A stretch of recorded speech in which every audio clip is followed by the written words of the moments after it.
Bienvenidos a otro capítulo de Gente de Barrio del podcast.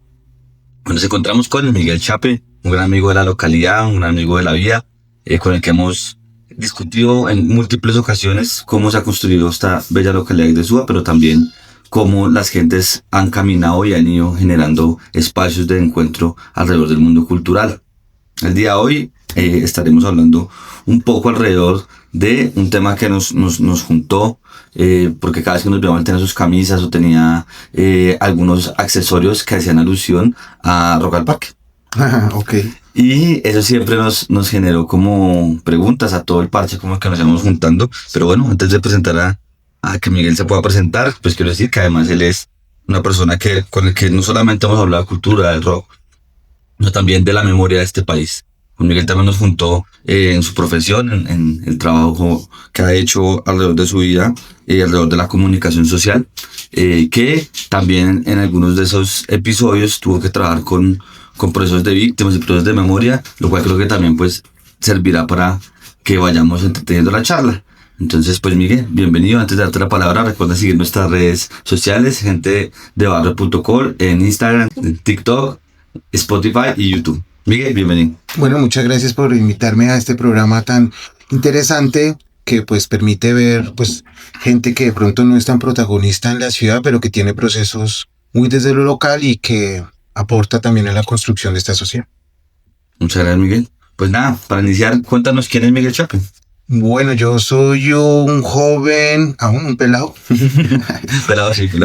que cuando sale del colegio se vincula a los procesos organizativos culturales de la localidad de Suba, las casas de la cultura, que en ese momento habían tres muy sólidas: la Casa de la Cultura de Suba, la Corporación Casa de la Cultura del Rincón y la Casa de la Cultura de Ciudad Unza, y ahí comenzamos a tejer muchas apuestas alrededor de la comunicación comunitaria y ver la educación y la cultura como una opción de vida.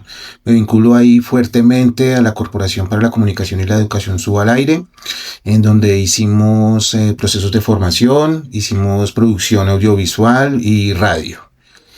Y en ese encontrarnos alrededor de los espacios culturales estuvimos apoyando con muchas personas festivales en la localidad de Suba: Festival de la Juventud y el Trueque, Festival de Metal de Suba. Participé activamente de la Escuela de Rock para la Convivencia. Estuve allí en la trasescena del primer festival de rock de Suba que se llamó Suba al Rock, que eso fue como en el año 99. Muchos no habían nacido, muchos de esas personas que ven este programa no habían nacido. Yo estaba apenas gateando. Exacto. Y bueno, ahí ya después comencé a trabajar en la producción audiovisual. Estuve en varios festivales distritales: Festival de Teatro, Festival Rock al Parque, las primeras versiones del Hip Hop al Parque, Jazz al Parque, en fin, estando como en eso, aprendiendo, sobreviviendo el del freelance de la producción audiovisual y siguiendo aquí en el proceso organizativo de la localidad de Suba. Desde hace unos 3 añitos largos ya pues trabajo con la administración distrital, puntualmente con la alcaldía local de Suba, y me encargo de la producción de eventos. O sea, eres un productor de eventos de la vida. Algo hace parte de mi vida fundamental. Otra cosa es ser papá y otra cosa es encontrarme con la gente a charlar y escuchar mucho. Muy bien. Bueno, pues acá me surge una primera pregunta, Miguel, es esto de las casas de la cultura. Ok. Justo ahorita hay harto ruido alrededor de lo que está pasando con la Casa de la Cultura acá en Suba, pero pues sin entrar en detalles de lo que está pasando ahorita, más bien si nos contaras un poco de cómo fue ese movimiento cultural acá en la localidad, bueno, y en Bogotá en general, que creo que se puede ampliar un poco la cosa hacia allá, y cómo fue la construcción de la ciudad alrededor de estos espacios, ¿no? Creo que alrededor de cada Casa de la Cultura había muchos procesos que tejían el barrio, que además hacían una apuesta de ciudad, hacían una apuesta para las localidades. ¿Cómo fue ese proceso acá y en Bogotá? ¿Cómo crees? Pues diría que son esas pequeñas cosas, pero que transforman. Desde los años 70, en el caso Suba, habían procesos organizativos alrededor de la cultura y que tomaban la cultura como la excusa para convocar a la gente, a los jóvenes, a los adultos desde ese entonces a construir. Entonces surgen procesos muy interesantes en la localidad. Hay personajes como algunos curas en El Rincón, en Ciudad Unza. No me voy a tomar la tarea de decir los nombres para no cometer errores y herir susceptibilidades. Sé que hay uno de apellido Sepúlveda muy importante. Hay un Saturnino por allí también. Pero aparecen muchas personas que comienzan a convocar a la ciudadanía a transformar el barrio. Vivimos para ese entonces en el país un proceso de insurgencia y procesos de paz, y que en Suba comienzan a tener alguna acogida, y de allí también nacen algunas personas que dejan los procesos de insurgencia y comienzan a trasladar sus vocaciones alrededor de la creación artística. Entonces en la casa, hay una primera Casa de la Cultura del Rincón, hay el surgir de la Casa de la Cultura de Ciudad Unza. Hacia el sector de Suba Centro pues hay una gran corporación que es auspiciada por grandes familias del territorio, se llama la Asociación Vecinal de Suba, la Sociedad Vecinal de Suba, que funda varias cosas, colegios, hospital, una empresa de transportes, y tienen un epicentro muy interesante que es el Colegio Policarpo Salabarrita, y allí se desarrollan algunas expresiones artísticas y culturales. ¿Dónde era ese colegio? Al lado de la notaría de Suba, enfrente o en diagonal al Agustiniano, ahí en Suba Centro. Hoy queda un parqueadero allí. Allí, por ejemplo, sé que doña Sonia de Suba Centro, por ejemplo, tiene un dibujo muy bonito de lo que ella trabajó, porque ella estudió allá en ese colegio. Tenía un profe que era el maestro Guillermo Arriaga, era su profe de arte. Y en ese colegio surgieron cosas. Había teatro, había música, había artes. Comienzan también a aparecer para esos años de los 70, 80, 90 procesos artísticos independientes. Por ejemplo, la Corporación MASI, que la dirige el maestro Manolo Colmenares, está allí latente. Hay una fuerte carga actoral o teatral. Está el maestro Gabriel Esquinas. Y hacia los 90, mediados y final de los 90, hay una alcaldesa que le gusta el tema del arte. Hay por allí un edil, que es un cantante de música, hoy llamaríamos popular, que también está de edil. Hay una actriz y comediante que está de edilesa también, y todos comienzan a decir, bueno, sí, necesitamos un equipamiento cultural. Se compran unos predios, creo, si no estoy mal, uno de ellos es el de bomberos, hoy la estación de policía, y lo que es hoy el predio de la Casa de la Cultura. Y hacia los final del 90 hay un proceso organizativo muy interesante con un alcalde mayor que es Mocus. Y cala ahí también el profesor Paul Bromberg, que asume el último periodo de la administración de Mocus. Y hay la intención de un instituto distrital de cultura y turismo que hoy se llama Secretaría de Cultura, que dice vamos a apoyar ese tipo de cosas. Y en la ciudad pasan cosas muy interesantes. También para esa época surge el Festival Rock al Parque, precisamente porque hay una secretaría o unas autoridades de la cultura en nivel distrital que dicen por aquí es el camino. Entonces comienzan a fusionarse intenciones allí y comienza a surgir lo que es la Casa de la Cultura de Suba, y paralelamente el apoyar otro tipo de casas como estas dos que citaba anteriormente. Y en otras localidades también pasa lo mismo. En Gativá, en Fontibronce, también pasa lo mismo, y surgen unas casas que tienen una combinación mixta entre la responsabilidad de la administración pública local, la presencia distrital y la sociedad civil. Eso es un primer ejercicio que con el tiempo se va transformando. Cuando el instituto cambia de razón social, se llama ahora secretaría, ellos se bajan del bus, dejan a la administración local frenteando con los movimientos sociales alrededor de la cultura. Y cada casa comienza a tener, o cada espacio comienza a tener sus diferentes matices. En el caso Suba hay como 6, 7 administraciones, pero pasan cosas bonitas, pasan transformaciones sociales, pasa gente que encuentra sus proyectos de vida, jóvenes que encuentran allí un acercamiento inicial hacia el arte, unas bases sólidas que les permite formarse en las instituciones públicas y privadas, universitarias o profesionales, en torno al arte. Entonces hoy, por ejemplo, si uno mirara sí, podría ser unos cuantos muy buenos trabajos de tesis, aunque ya existen trabajos de ello. Cómo todos esos jóvenes entraron a la Academia Superior de Artes de Bogotá de la Universidad Distrital. Muchos entraron a la pedagógica, otros entramos en otros entornos privados y hoy nos dedicamos al arte. A muchos de ellos hoy son docentes de esas universidades públicas, muchos de ellos son referentes distritales alrededor de muchas facetas del arte. Pasan también que los adultos mayores, por ejemplo, encuentran en las casas de la cultura la posibilidad de decir puedo seguir siendo, ya no me consideren el mueble viejo allá guardado en la casa y que nadie está pendiente de mí, no, yo puedo hacer.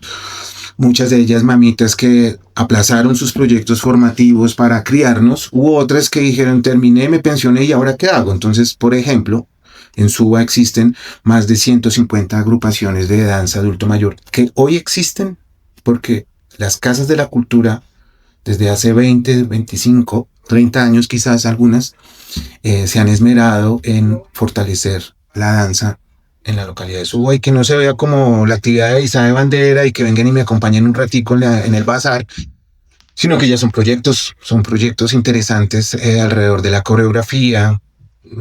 Hablando en una librería por aquí cercana de Rosenberg, con un amigo que está intentando sistematizar esto, y le decía, bueno, hagamos algo que se llame la cumbia de Suba, porque hay muchas versiones de la cumbia, muchas hechas desde los mestizos, muchas hechas por maestras afrodescendientes que vinieron aquí a enseñar, a compartir el saber y a encontrarnos desde el arte y transformar. Hay varias cosas, Miguel, que quedan ahí como en el aire, pero me surgen dos preguntas muy puntuales. Sí. Una es, en Rock al Parque, la primera versión, ¿en qué año fue? Bueno, eso lo pueden corroborar en las redes sociales y sobre todo en el YouTube, pero si no estoy mal fue para el 97. 97. Hay versiones de mucha gente, muchos gestores culturales que decían antes habían habido cosas, claro, pero puntualmente el que dijo la Secretaría de Cultura y una gran gestora allí dijo, este es el primero, y donde se combinaron las intenciones y ellos han tenido sus discusiones, no voy a decir nombres, pero era un gestor cultural muy importante hoy que ha acompañado en 1000 festivales top de la ciudad y del país. Y el hombre de la derecha, Mario Duarte.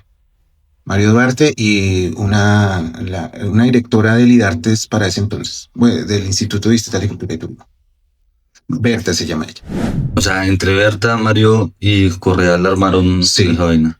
Pues es como cuando usted me presentaba, pues charlando con uno, charlando con otro, habían habido ejercicios muy interesantes. Por ejemplo, en la derecha se murió el percusionista, Panelo. Panelo es el que aparece en el video de Ay, qué dolor, es el chico de la moto.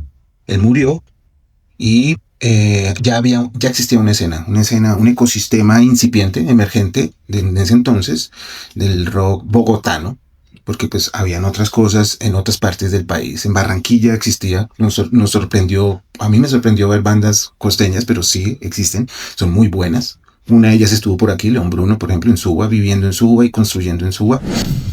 Pero entonces había una escena en donde las bandas se encontraban, existían unos medios de comunicación, por ejemplo, como 4 Canales, que se transmitía los domingos en la noche en lo que hoy es la frecuencia joven de la Radiodifusora Nacional, o como lo llame Holman, no sé. Y existían bares, existían emisoras universitarias como la Javeriana, gente que tenía acceso allí, algunos estudios de producción que pues grababan vallenato, porque aquí se construyó en Bogotá mucho vallenato desde los 60 y 70, merengue, y a ellos les daban unas horas para grabar en algunos estudios muy puntuales. Entonces había un ecosistema y las bandas entre ellas se conocían. Cuando muere Panelo, hacen un concierto muy bonito en la terraza del Planetario Distrital, y ahí comienzan a surgir esas necesidades. Algunos historiadores y filósofos, en el caso de Diana Uribe, hablan de pues, que era una ciudad muy compleja en ese entonces, habían bombas, habían sucedido la eliminatoria presidencial, lastimosamente, que mataron 4 candidatos presidenciales. Había una zona muy fuerte en todo el país por parte del narcotráfico y la gente no salía. Y los papitos no dejaban salir a los muchachos a la calle. y entonces la ciudad dice no tenemos que transformarnos, entonces nacen cosas o evolucionan cosas como el Festival Iberoamericano de Teatro, que es tomarse lo público, el espacio público, y pues sale la iniciativa de hacer el primer festival de Rock al Parque. No sé si lo pensaron como el primero, yo creo que se pensó el festival, como muchas veces uno piensa el festival. Y ya después la gente dice, quiero otra vez, quiero más. Hay videos en YouTube donde los muchachos que entrevistan en esos primeros festivales dicen, queremos uno cada mes. Bueno, en fin, quiero ver a las bandas pues muy relevantes como Aterciopelados, La Derecha, algunas ya extintas como Marlo Ávil o Danny Dosh, El Sud. Por ejemplo, a mí me sorprendió esa banda de ese primer festival que fue, yo fui solamente en esa primera versión. Solamente fui como público, pues estaba creo que en noveno o en décimo. Nos fuimos con un combo chévere de Suba, nos fuimos colados en el bus al centro, pero en esa ocasión para el Parque Simón Bolívar. En ese entonces el parque no tenía esa plazoleta adoquinada. ¿No fue en la media torta? Siempre ha estado en ¿Un debate? No, como hasta hace unos 6 años creo yo. Siempre estuvo rotando, entonces habían unos en la media torta, unas simultáneamente en la media torta, simultáneamente en el Parque Simón Bolívar, una sola tarima en la plaza principal. Y en esa primera ocasión también fue en el hoy Plaza La Santa María. Sí. Y cuando yo fui esa primera versión, vi el Sud, vi la Pestilencia y el piso no estaba adoquinado como está hoy. Entonces se levantó el polvo, fue complejo. Pero fue después del pogo estaban negros. Sí.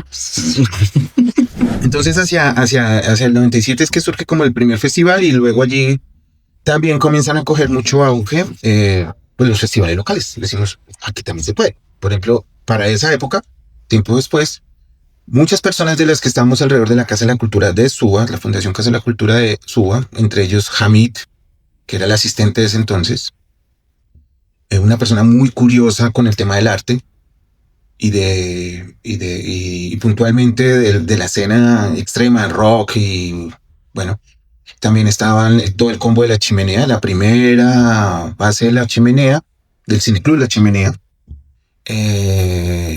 También se suman ahí esfuerzos de las otras casas de la cultura, de la Corporación Masi, los señores de Nacho, el de la tienda de al lado, nos donó algunas empanadas como refrigerio para esa ocasión. Mario García, que es un referente musical muy importante para la localidad porque fue de esos hippies, al que a él no le gusta que le digan hippie, de la época de la comuna del Parque Hoy Julio Flores, ahí en el 63, Parque de los Hippies.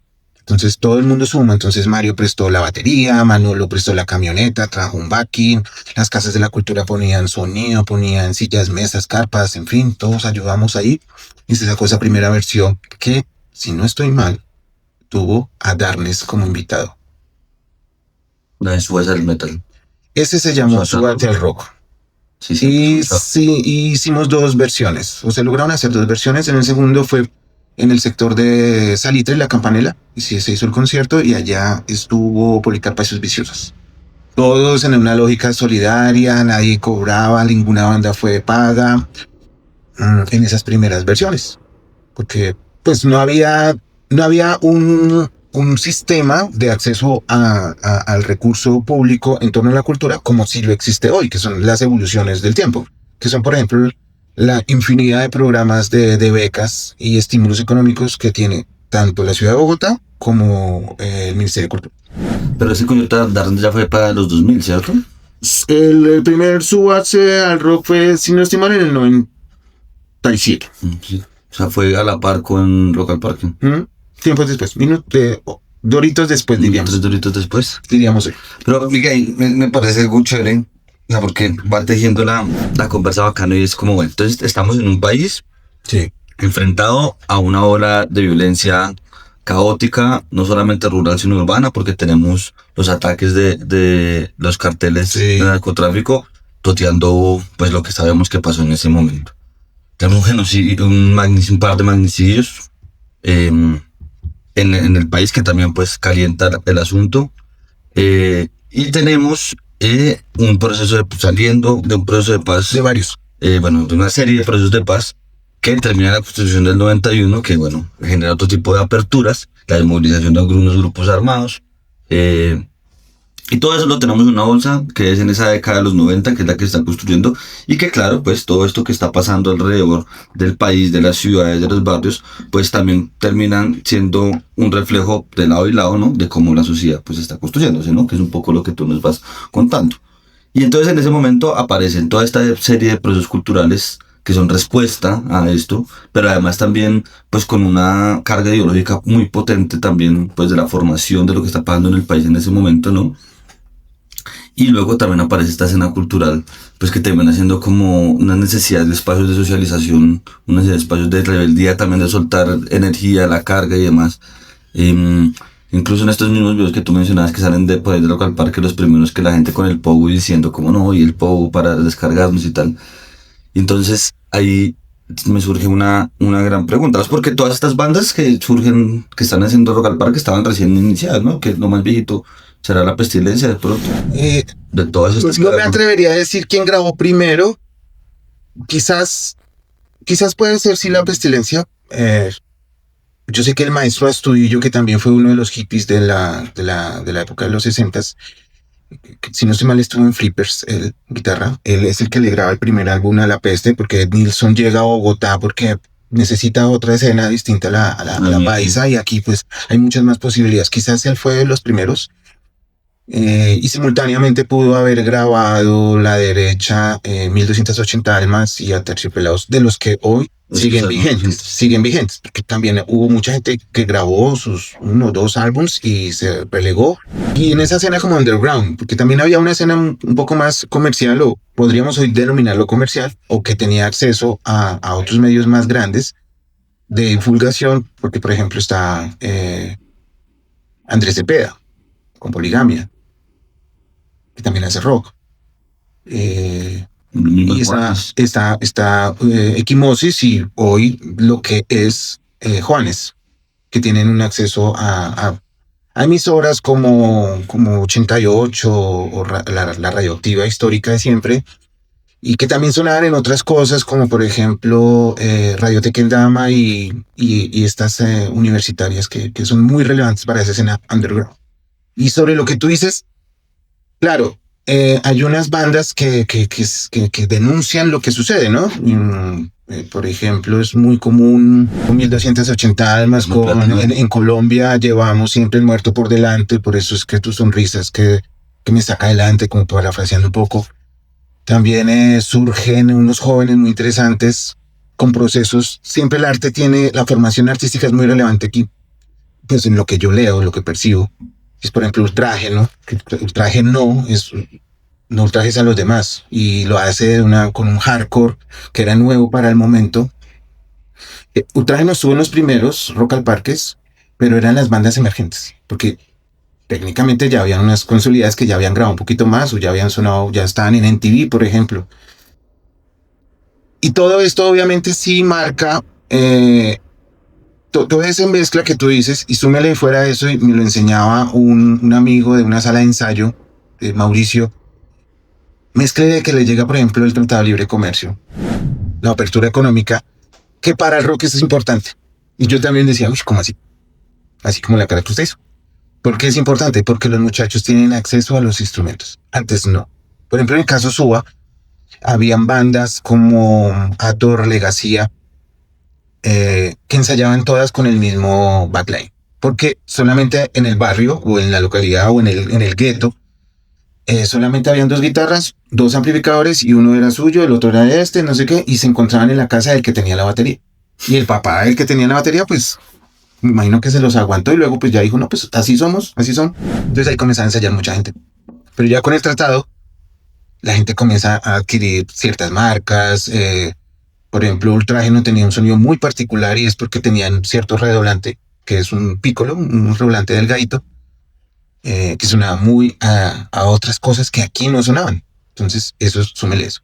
Y obviamente las letras son muy relevantes, porque se denuncia, o sea, es común hablar de fango, de La Peste, Obviamente las 1280 almas retratan mucho más, además porque ellos con su carga formativa, pues muchos de ellos docentes de la Universidad Nacional de Colombia, de Facultad de Cine, de ese entonces, y obviamente ellos tenían un bagaje de literatura que quizás otras bandas no tenían, y comienzan a mezclar, no solamente hablar de que hay un señor Matanza, como nos lo enseñó Manu Chao, que nos hizo ver al espejo. Todo esto pasa en esa época y ellos comienzan a hablar también del que es solitario, del que está en las calles, del que es borracho, pero llega a la casa y tiene problemas, debe cosas. De eso nos hablan también estas bandas, ¿no? También se meten, no solamente hablando de un espectro ideológico político, sino también se ponen a hablarnos de lo que habitualmente vive la gente del común. Todo eso va evolucionando efectivamente y va marcando toda una generación de rockeros que va explorando no solamente en denunciar las cosas, sino también en el matiz musical, que eso es una gran discusión, que eso hay gente que se atrevería a inmolarse. Hay mucha gente que dice que Rock al Parque no es Rock al Parque o no debería llamarse así porque no se queda en el canon específico de lo que fue el rock del 60 o lo que significan los grandes referentes del thrash, de que es un género del metal, como Metallica, por ejemplo, sino que exploran muchas cosas. Y las mismas bandas de Bogotá lo dicen, que es Marín, que es un investigador y periodista cultural, hace dos entrevistas muy interesantes. Una de ellas es a Mario Duarte, de la derecha, allá en las Torres del Parque, en la Macarena, y comienzan a recorrer el barrio y contar. Y Mario no es muy hablador. Mario es buen actor, muy buen cantante, muy buen compositor, pero para las entrevistas es difícil.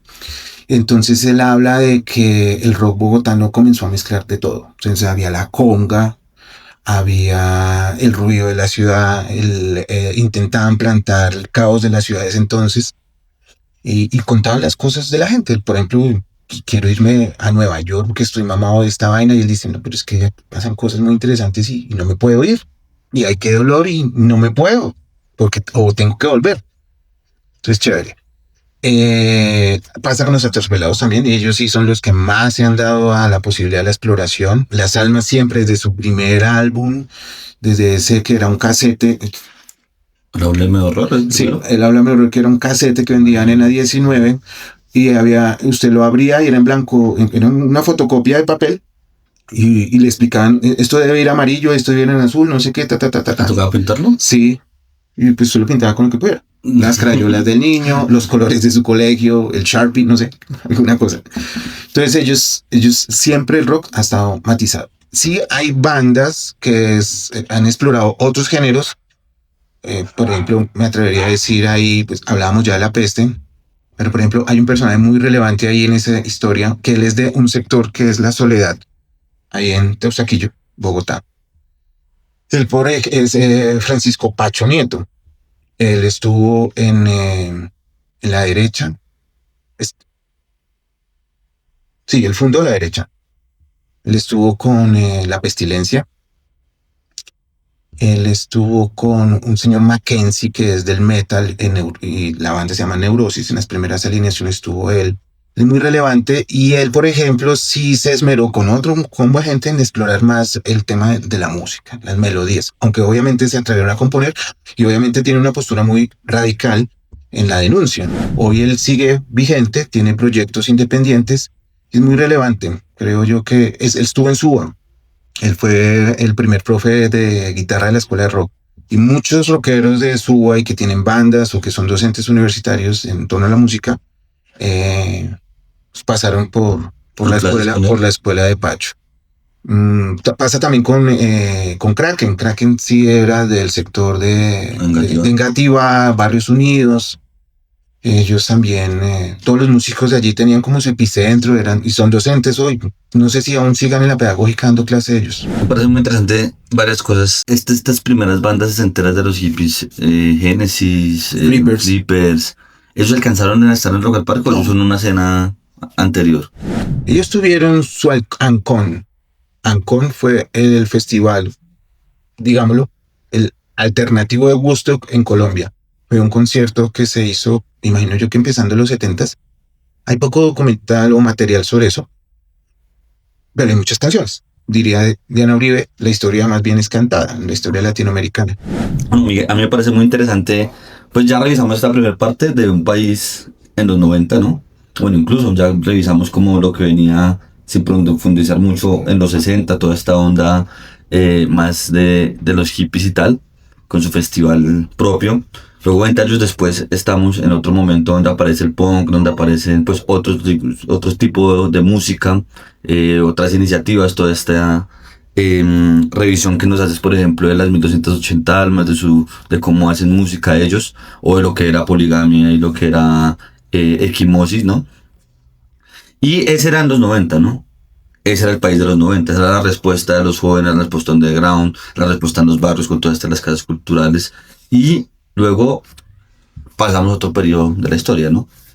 Y entonces tenemos el inicio de los 2000 con un país totalmente diferente, ¿no? Entonces, porque es el fin de el momento más crudo del narcotráfico, entramos a un momento de un nuevo desmovilización, y hago comillas porque sabemos lo que implicó justicia y paz, y además tenemos la llegada de el primer presidente que no hace parte de los partidos tradicionales del país, ¿no? Ni conservador ni liberal. Digamos que inicia un nuevo periodo, que en realidad es un nuevo periodo para la historia en este momento, como lo sabemos.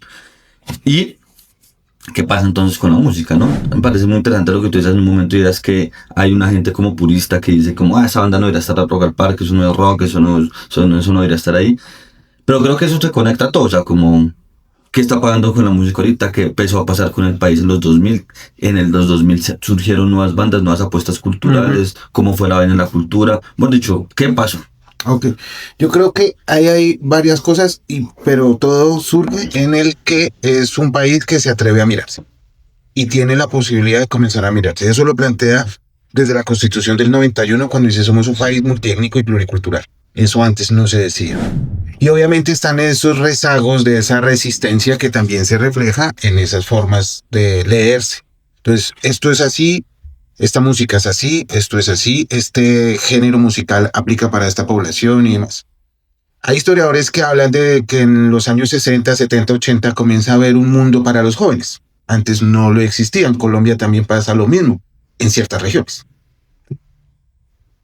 Por lo menos en las ciudades capitales, por lo menos en Bogotá pasa. Es una ciudad pensada que le da la posibilidad al joven ser. Entonces hay una variedad de emisoras que le permiten hacer eso, hay espacios que le permiten hacer eso, las bibliotecas, los parques, en fin, sin decir que el parque no sea para otra población, o la BIM, listo. Y eso comienza a surgir en la ciudad de Bogotá, comienzan a ver los festivales al parque, puntualmente uno fundamental, trascendental, que lo consideran patrimonio relevante para toda Latinoamérica por su condición de económico y demás, porque es el Estado el que lo realiza al 100%, en algunas versiones con empresa privada, que tiene un porcentaje. Pero es una ciudad que comienza a abrir la posibilidad de reconocerse y que la gente allí vaya, sea y encuentre que existen otras facetas. En los primeros Rock al Parque o en los primeros festivales de barrio, de localidades, uno tenía el precepto de que aquí no podemos mezclar este género con este porque o si no se van a ir de tropel y demás. Y aún hay personas que quizás bajo el efecto de algún tipo de sustancia pues cometan esa arbitrariedad de encontrarse con el otro y cascarse. Por X o Y razón, concepciones ideológicas como lo planteaba otro colega aquí en el programa, o porque se le rayó el cassette. Ya. Ahora, hoy la ciudad de Bogotá es más presta a que los jóvenes y cierta población adulta, como en mi caso, sea más receptiva a encontrarse con el otro a pesar de la diferencia y reconocerlo, convivir con él en ciertos espacios. Eso lo ha logrado en los festivales al parque. Así haya uno que es para rock y otro para hip hop y otro para jazz, pero la gente transita entre uno y otro y es más tolerante. Eso no pasaba en ese entonces. Hoy también pasa eso. Y hoy ese permitir reconocerse al otro, que el artista pueda encontrar en otros géneros o en otras melodías, en otros instrumentos, en otras tecnologías, la posibilidad de crear, pues permite que tengamos una música mestiza. Y somos mestizos. Hay que reconocerlo. al le duele al que le duela, hacemos música mestiza. Y siempre se ha hecho música mestiza. Lo que hacía Barrios, lo que hacía el vallenato como tal, también es un ejercicio de música mestiza. Y hoy nos reconocemos desde esos ámbitos y eso nos permite encontrarnos bajo otra lógica, fundamentalmente en reconocer que el otro es diferente y que yo puedo transitar de un lado para otro. ¿Eso es traumático? Sí. Las emisoras no saben cómo funcionar. ¿Esto en qué género es? ¿En dónde lo empaco? ¿Dónde lo meto? Por ejemplo, hace más o menos unos 20 días tuvimos un concierto muy bonito aquí en Suba, en el marco de la Bogotaneidad, donde tuvimos unas bandas de colegio de música salsa, merengue, después tuvimos una banda de nu metal, luego tuvimos rock industrial, luego rock pop y luego cerramos con hip hop. Eso lo había hecho Suba ya en otros eventos, como el Festival de la Juventud y el Trueque, o lo que llamaban los colegas Las Calles Sin Miedo. No es la primera vez que pasa, pero ese ejemplo nos permite ver que pues, la gente se respeta, y respeta que hay otros géneros, y quizás se encuentra y se lleva un solo discurso en encontrar esas diferentes facetas, porque la gente canta de la vivencia del bar. Ahora, hay una realidad, y es la realidad tecnológica que tenemos hoy, ¿sí? El que hoy se pueda hacer este podcast desde un lugar, en algún lugar, en cualquier lugar de la ciudad o desde un celular, eso no lo teníamos antes. En los 90, los cultores del arte y del rock, en este caso que estamos discutiendo, tenían que grabar, por ejemplo, en donde temprano grababa el vallenatero, en donde después iba el merenguero, a los rockeros les tocaba grabar en la madrugada, ¿sí? Porque ya estaba copado el estudio en ciertos horarios. Y eso ya ha cambiado. La gente trabaja en casa, hay grandes artistas, por ejemplo, Aterciopelados habla, cuando ella comenzó a hacer la florecita rockera, Andrea Cherry comenzó a hacer sus producciones independientes, comenzó a trabajar en house, en casa, con micrófonos quizás como estos. No tenía que ser el mega estudio, a pesar de que ya habían ido a grabar a Londres en los mega estudios, y con la historia que pueden tener esos laboratorios musicales que han tenido grandes artistas en la historia del mundo. Pero entonces hoy eso ha permitido que sea más accesible y que otras voces se comiencen a dar. Antes no se podía dar eso. Tocaba a la gente irle a golpear al DJ, quizás darle lo que llamaban ellos una payola, que es pagar para que le sonaran la música. Estaba el booking o el manager que tenía ciertos contactos y se daba el lujo de decir, esto no funciona, esto no está dentro de la fórmula del merchandising, entonces esto no aplica. Hoy la gente dice, no, pues no te funciono, pero yo tengo mis espacios, mis entornos y me voy cultivando. Hay ejemplos en otros géneros, por ejemplo, que han surgido a la par y que habrá otra persona que pueda contar esa historia, y es el hip hop, por ejemplo, de Bogotá. Hace unos años yo me encontré con ustedes viendo artistas como Red Coe y otros artistas que llenaban la Plaza Fundacional. ¿Quiénes son? ¿De dónde vienen? ¿Por qué tienen tanta acogida? ¿Cómo es la circulación del contenido para que tengan? Y es algo muy orgánico, es algo de redes sociales, es algo del voz a voz. Nosotros lo teníamos, el voz a voz también, pero teníamos que ir hasta la 19 para comprar el casete pirata, o ir a la casa del amigo y convencerlo que nos dejara sacarle una copia. Hoy ya no.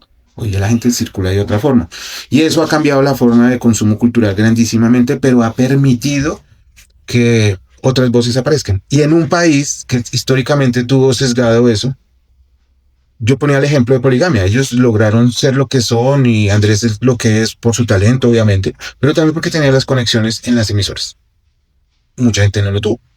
O decían, este formato no funciona aquí, entonces te vas. Le pasó hasta a los grandes DJs como Manolo Belón, que él también dice, yo tenía que pasar esta música a cierta hora porque eso era un sacrilegio en esta emisora. Pero ya la cosa ha cambiado muchísimo y ha permitido que cosas como, por ejemplo, el estallido social que tuvimos hace 3-4 años acá en Colombia, y puntualmente en Bogotá, hayan permitido que muchas cosas hayan circulado, muchas más voces se hayan dado a la luz, por así decirlo, masivamente, en donde muchos medios de comunicación tuvieron que reinventarse, como las emisoras populares o las emisoras comunitarias también tuvieron que reinventarse porque ya no necesitan de mí. Entonces, ¿cómo juego en esa lógica? O que ellos jueguen la suya y yo me aparto, que también es totalmente válido, pero pues pasarán cosas. Y es que emergen todo el día. Por ejemplo, en el caso de Bogotá y de PAC, el Instituto de Participación es el que acoge por lo menos un inventario de las emisoras y cada año aparecen 10 más. Y los medios que de pronto llevan un poco más de tiempo dicen, pero ¿de dónde? Si yo no los he visto, pero tienen otros. Funcionan en otra lógica, en otro ecosistema, tienen otros públicos, tienen otras formas, no necesitan de un estudio, no necesitan de un equipamiento diseñado arquitectónicamente para que se pueda transmitir desde la calle, desde cualquier cosa, y construyendo desde sus propias lógicas y aplicando a sus propias lógicas, porque no son medios de comunicación que llegan al territorio, sino que emergen desde allí, y lo mismo pasa con la música. Pero Miguel, ahí hay una cosa que me queda como en el aire. O sea, entiendo como esta idea, pues de la tolerancia, el respeto, de la multiculturalidad, ¿no? De desencasillarnos un poco, ¿no? Como, porque sí pasa, o sea, como aún, bueno, una gente así que no, que entonces no puedo escuchar rap porque solo escucho punk, entonces solo punk, tal, y solo escucho rap porque rap, entonces tal. Ya nosotros, pues que nos gusta parcharnos los 3 festivales, los 4 festivales, entonces pasamos de un día estar en Popular al parque, al otro día estar en César Parque, Sí. y transitamos ahí, ¿sí? Como sin decir pues que esto nos haga estar en un limbo o algo, o ser tibios, ¿no? Como, sino pues que transitamos en la música, nos gustan los espacios culturales y demás. Pero yo insisto que esto tiene que tener un quick, ¿no? Encajar de alguna forma con también cómo el país se ha ido transformando, que es un poco lo mismo que tú mismo mencionabas, o sea, como esa radiografía que haces de cómo surgen las casas de cultura, cómo surgen los procesos culturales, cómo luego terminan un festival porque estaban pasando cosas en el país. Entonces, acá creo que lo hicimos al revés ahora hacia el frente. Es como, ya sabemos que estamos en otra escena, es diferente. Pero cómo relacionamos lo que empezó a pasar con la música en los 2000 con lo que estaba pasando en el país, qué pasó con la cultura en los 2000 con lo que estaba pasando en el país, que esos local parques eran otros local parques totalmente diferentes, y ahorita incluso, o sea, en este momento, qué está pasando con la escena musical, qué está pasando con nuestros barrios, o sea, como hablamos ahorita un poco hace un rato, de lo que pasó con los 30 años de IRA. O sea, ¿qué es el punk en este momento? O sea, aún queda la escena punk, ya no sale la escena punk, o ¿qué está pasando? Pues, o sea, como muchas preguntas tengo, es que sí, siempre tienes muchas historias. Bueno, voy a intentar dar una mirada por diferentes facetas. Uno, las grandes agrupaciones en el mundo se han montado en la lógica de no grabar nueva música, sino comenzar a sonar sus grandes clásicos, y en ese sentido encontrar nuevos públicos, mantenerse posicionado. Nadie niega que pueda recibir más dinero, regalías y demás, venta de tickets. Y ha marcado como ese hito. Lo vemos creo yo que el primero que le dio por hacer eso y que siempre es una banda que está en esa punta, en esa avanzada, es Metallica. Metallica lleva como 4 o 3 años girando con unos espectáculos grandísimos donde se encuentra señores que van al show con su nieto. Y su nieto es el nuevo metalero que está ahí disfrutando de esa estética y esa narrativa. Pasa lo mismo en Colombia.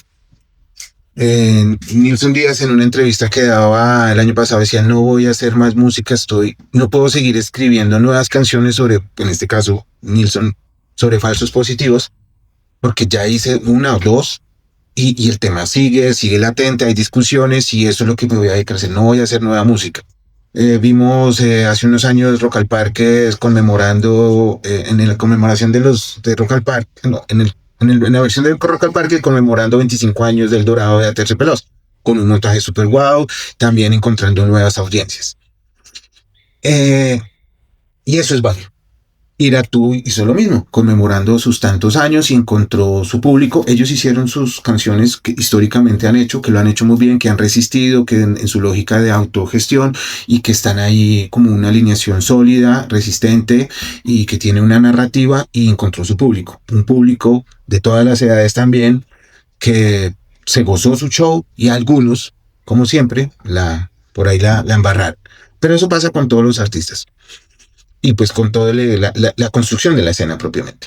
Ahora, hoy nos encontramos con nuevos artistas que también van emergiendo obviamente en la huella y el camino, como diría Kraken, de lo que fueron ellos, esos grandes referentes artísticos, pero ellos van ahí y van construyendo, ese es el particular de hoy, una nueva escena. Mucha gente, por ejemplo, dice, pero es muy diverso y en cómo le encajo. No es necesario encajarlo. Creo yo que no es necesario encajarlo. Y es una escena emergente que lleva 5 años. Quizás haya gente, no sé, artistas como Bad Bunny que diga, eso ya es un clásico porque fue hace 15 años, 5 años. Pero son solo apenas 5 años y están ahí creciendo artistas que surgieron del estallido social o que acogieron muchas voces del estallido social y las pusieron a sonar, como por ejemplo recuerdo en este momento los Petifelas, por ejemplo, que no es rock, que no es hip hop, está ahí, son ellos, Sí. son ellos. Me parece muy interesante todo esto que nos plantea Miguel, porque justo hace algunas semanas hablaba con unos amigos de las casas de la cultura. Una lógica de que estaban buscando hacer unos procesos de gestión institucional, eh, pero pareciera entonces que, y es un poco la esencia pues también de estas charlas que nosotros hemos venido incentivando en este espacio, y es mostrar que el ejercicio de la política va más allá simplemente de un ejercicio electoral, Sí. que va más allá de un ejercicio de acumulación de capacidad de personas en números, pues, que contar. Y claro, entonces uno empieza a hacer esa charla, esa discusión, y entonces a veces pasa que uno como que le están pidiendo un montón de cosas y como que a la institucionalidad a la que supuestamente jugamos destruir, a la que no vamos a depender y entonces a la que no queremos. Pero luego cuando uno voltea la torta, entonces la excusa termina siendo como, no, es que nosotros somos apolíticos, nosotros no tomamos postura y demás. Y en cambio creo que acá pasa todo lo contrario, ¿no? Este recorrido que tú nos haces nos deja decir que pues es que la cultura, el arte, pues primero sí es profundamente político. ¿Sí? Y no estoy hablando de, insisto, de contabilizar personas ni de movilizarnos alrededor simplemente de una elección, sino de que acá hay causas, acá hay reflexiones, acá hay lecturas de lo que está pasando en el país. Y creo que esto es muy valioso, sí, creo que es muy valioso que podamos demostrar que, pues, sí es necesario mostrar cómo desde el arte, desde la cultura, pues se construye base, se construye poder popular, se construye en los barrios, se está haciendo reflexiones políticas, y eso tenemos que ver, pues, cómo lo vemos un instrumento pedagógico también, ¿no? Que pasa incluso con lo que hablábamos en el episodio anterior de cómo disputamos el sentido común de las personas en cuanto a la construcción ideológica de lo que es o no es el fascismo. Y cómo no todo lo que consideramos fascismo es fascismo, ni todo lo que consideramos antifascismo es antifascismo. Entonces eso pues celebrarlo mucho, creo que es muy bacano, Miguel, esa reflexión y creo que se quedan muchas ideas en el aire que podemos en algún momento volver a charlar, espero nos vuelvas a acompañar Claro que sí. acá en este espacio. Tengo muchas preguntas alrededor de la escena rock en Bogotá que sé que puedes hacer, pero también muchas preguntas de Suba. Creo que alguna vez, yo no sé si te acuerdas cuando hicimos el lanzamiento del festival este de cine comunitario que hicimos, que nos acompañaste en la mesa hablando de eso, y creo que ahí nos quedaron varias tareas que dijimos algún día es que íbamos a hacer. Creo que ahí tenemos otro capítulo pendiente para hacerlo. Y bueno, ya para cerrar eh, con, en este capítulo quiero hacerte dos preguntas. Ok. La primera es justo en este momento con lo que mencionas al final del país, de lo que está pasando, de la baraja, el álbum Panini que tenemos de candidatos. Más allá de eso, nuevamente, más allá de pensar en contar, si como no queremos aquí venir a decir como, ay, no, es que toca estar con el menos peor o con el que tenga más posibilidades. En este momento, ¿tú cuál crees en esta baraja de lo que se viene en esta consulta? Que aún pues, es el primer paso para llegar a la elección real, sino en esta consulta, sin decir nombres ni siquiera. ¿Qué crees que es lo que el país en este momento tiene que buscar en ese momento de la consulta? O sea, estamos en un momento de transición, en un momento de búsqueda de paz, en un momento de todo lo que está pasando, porque es que están pasando cosas con berraco. ¿Qué sientes tú que debe pasar? ¿Qué sería lo que, hacia donde debemos caminar? Insisto, no estamos tratando de cuantificar ni de nombrar, sino más bien de hacia dónde debe ir. Ok. Eso por un lado. Y por el otro, para finalizar y ya estando en el mundo de la cultura, pues que nos dejes ahí una recomendación, Ok, una serie, un librito, un grupo ok, que se nos viene ok. y ya, hacerle ahí por ese lado. Listo. Entonces, sí, existe hoy una oferta grande, un álbum Panini, pero yo creo que lo que necesita analizar más juiciosamente y que necesita el país es una álgebra de Baldor. ¿Cómo vamos a resolver tantos problemas? El álbum Panini es entretención, es un hobby. Hay gente que se especializa en los álbumes Panini y los colecciona. Interesante. Pero la álgebra muchas veces la dejamos allí relegada y no la consultamos. Yo creo que ese es el quick del asunto. Eh, Porque si nos quedamos con la lógica del álbum Panini, entonces pasamos de un color o de un país o una región, una postura a la siguiente página y ya, y me quedo con esta y esta es la que me voy a esmerar en llenar o me salió este, lo voy a cambiar por otro, ¿cierto? Como jugando con esa analogía. Creo yo que uno de los problemas graves, graves, graves que tenemos como nación es el tema de la educación. Hay países que son hoy potencia mundial, le han cambiado el signo del paréntesis precisamente porque se esmeraron, no 5 años ni cuatro, porque eso es apenas un suspiro en la historia de la humanidad, pero durante más de 6 décadas se han dedicado a esforzarse alrededor de la educación. Y son países que han sufrido quizás cosas más fuertes y duras que nosotros como colombianos. Han sufrido guerras, bombas atómicas, que no han caído en muchos países, afortunadamente, y sabemos entonces que ellos se dedicaron y se esmeraron en que la educación era fundamental y no en la discusión ideológica o política de que si es gratuita, que si es en los privados, que si no, la educación en general para todos. Eso yo creo que eso es un saldo en rojo que tenemos como nación, no de este periodo de tiempo, sino como nación. Eso me parece muy importante. Dos, lo que podemos reflexionar hoy aquí en el capítulo, pues es una historia de apenas 30, 40, 60 años, pero lo que está pasando hoy está dando unas bases muy fuertes para lo que pueda pasar durante los próximos 50 años. Si uno ve la historia de la humanidad y me gusta comentar que siempre los años 20 son trascendentales. ¿Sí? En 1820 pasaron grandes revoluciones o fueron el epicentro, el emerger y contextos muy, muy interesantes de lo que fue las independencias en América Latina. En los años 20 de 1900, pues también fue el emerger de las cosas que hablaban en el capítulo anterior con Mateo del fascismo y demás, y que generó el cambio del signo del paréntesis y que generó que hasta el 90 hubiera una sociedad, pero que se germinó desde los años 20. Hoy vivimos otros años 20 que están cambiando, yo no sé, con esta evolución y cambio tecnológico tan relevante con el IA, con los accesibilidad a los aparatos electrónicos, con las formas que cambian de acceder a la información, pues yo no sé si esto es ya el epicentro del gran huracán que vimos, hasta ahora estamos todavía en el borde del huracán y no ha llegado a lo grande. Creo que va a llegar mucho más grande, mucho más lejos.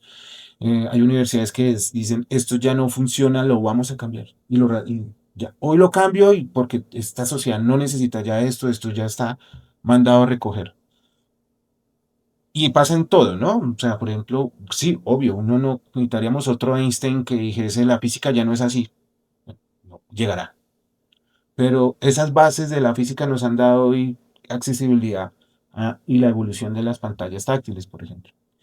La gente dice, con la ciencia como está y la IA, pues hay muchas carreras como los sociales o lo artístico que va a quedar irrelevante porque todo es sistemas. No, necesita de profes y de sociales que digan cómo vamos a procesar toda esa información y cómo vamos a tramitar toda esa transición porque la gente va a entrar en crisis. Hoy hay adultos mayores que van a un supermercado y les dicen, escanea el QR y yo necesito que me ayuden. Escanee el QR y programe su cita. Ellos no tienen ese acceso. O porque el Internet no es gratuito, o porque la tecnología no la tienen en su celular, o sencillamente porque tienen que tramitar ese paso a la virtualidad. ¿Sí? Entonces, eso como sociedad debemos pensarlo. Y eso también es político, y eso es trascendental, y ese es uno de esos tantos problemas de la álgebra de Baldor que necesitamos. Ya para terminar. No soy muy cómodo con los libros. Pero, porque al final, en últimas, entiendo el Aldo, pero hay una última cosa antes de pasar a las recomendaciones y es, voy a contar una historia Ok. acá de infidencia. Y es, alguna vez tú me contaste que en algún momento, en algún país, en algún lugar, tuviste que sacar rápidamente un cassette de una videograbadora, Ok. porque en el cassette pues estaban unos temas densos, de una audiencia pública, Ujú. convocada por un alguien, eh, porque ahí estaba la primera, creo que fue la primera audiencia pública, con Sí, respecto a los mal llamados falsos positivos. sí, en Santander. Y tú tuviste que sacar ese cassette en pura fumar y salir corriendo y entregárselo a quien había convocado esa audiencia, porque confiabas en que era la única persona que no iba a hacer que esa información se perdiera. ¿O volverías a confiar en esa persona? Como persona, sí. Creo que con el contenido regresó a Bogotá y el contenido eh, cumplió su misión. Y sé que esa persona estuvo en un cargo muy relevante en esa temporada y pues ha hecho su buena labor. Por lo menos no hay escándalos de corrupción. Bien, sí, pues no, lo preguntaba porque creo que justo en el capítulo anterior terminamos en esta reflexión y creo que hay una cualidad ética que se ha venido perdiendo en la política. Es un ámbito muy complejo, porque es un trabajo de alianzas, es un tema de emociones, eh, y muchas veces al son de la marea, al son de cómo evoluciona el huracán, pues estos agentes sociales, estos influencers políticos tienen que mutar de un lado a otro. Y es complejo. Eso es otro, es un tema, sí, en donde el ciudadano del común espera que haya una ética, pero en ese mundo el tema de la ética muchas veces queda en juego. Pues ese es el mundo en que se enfrenta el que entra allá o quiere estudiar ese tema. Pero pues, son cosas que muchas veces no son compatibles, tristemente. Pero iban a ser compatibles algún día. Iván, no sé. Tendrán que ser compatibles, esa es la evolución de la sociedad y pues ejemplos vemos en el mundo. ¿Sí? Bueno, ahora sí, terminemos con las recomendaciones de Miguel Chapé. Sí, no soy como eso de los libros, pero podría recomendar una serie que de pronto la gente dirá. ¿Y eso qué? Se llama Los Años Dorados. Está en una plataforma, cuenta la historia y evolución de la ciudad de Nueva York en el siglo XX, inicios del siglo XX. Muy interesante. Habla de los sindicatos, de las sufragistas, de los tránsitos de la sociedad y de la exclusión de la sociedad. Muy interesante, me gustó. En música recomendaría una banda local, una banda suba, se llama Van Astor. Hay un tema que están lanzando en estos días que se llama El Mirador y es una reflexión que el artista hace sobre el accidente de 21 Ángeles en Suba. El que sabe de Suba o el que vive en Suba sabe de qué se habla y del puente de la Virgen en donde habitualmente la gente se suicidaba. Es un tema que me llamó la atención, un artista de rock chévere No que lo conocí. recomendaría. Van Astor. Van Astor. Bueno, esto fue Gente de Barrio, el podcast. Antes de irnos, como siempre, tenemos un detalle para Miguel, apoyando siempre las economías Ok, populares, de Cervecería Fomeque. Miguel, muchas gracias. espero la disfrutes. Claro que sí. Eh, Muchas gracias. y pues además recordar no, enunciar y decirles, no dejemos de hablar de Palestina. Más de 700 días de genocidio, de exterminio. Son familias, personas, amigos, amigas que ya no podrán volver a abrazarse. No dejen de hablar de Palestina. Nunca, nunca, desde el río hasta el mar, Palestina vencerá. Síganos en nuestras redes sociales, Instagram, Spotify, TikTok como gentedebarrio.com. Muchas gracias.